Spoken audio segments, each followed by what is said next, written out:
एक रिक्शा चालक जो कि अपनी ही बीवी के साथ सेक्स पावर की गोलियां खाकर करता है सेक्स, जिसके कारण उसकी मौत हो जाती है। फिर वो रिक्शा वाला उस सब को उठाता है और अपने पड़ोस के घर में जाकर सुला देता है।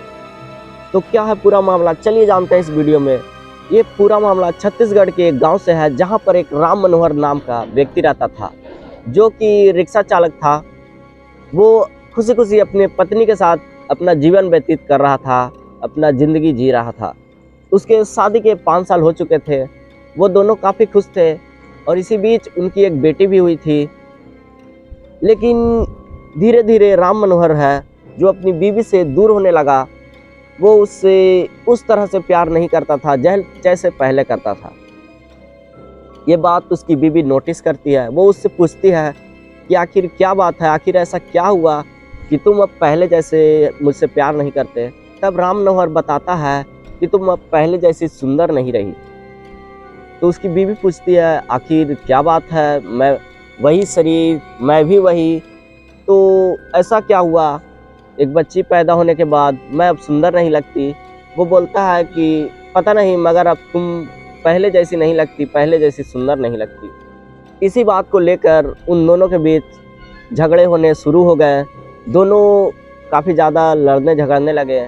धीरे धीरे इतना ज़्यादा मामला बढ़ गया कि राम मनोहर दारू पीता और उधर ही किधर पड़ जाता, सो जाता, कभी नाले में मिलता तो कभी सड़क पर।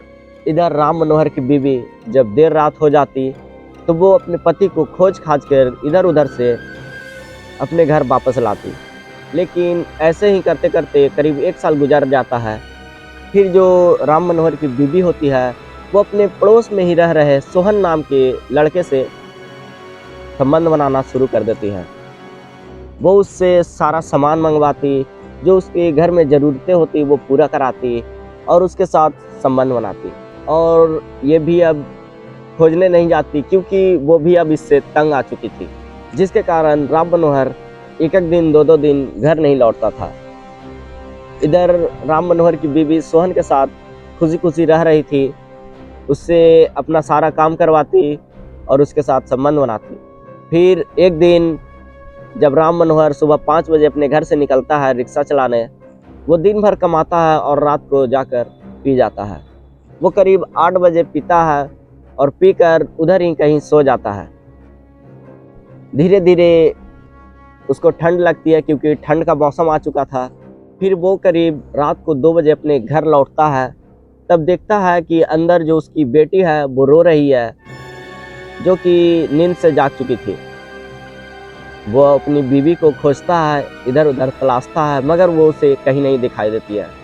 फिर उसको याद आता है कि उसे एक व्यक्ति ने कहा था कि तुम्हारी बीवी का चक्कर किसी लड़के के साथ चल रहा है, क्योंकि अक्सर रात को वो वहाँ किसी लड़के को आते जाते देखता था।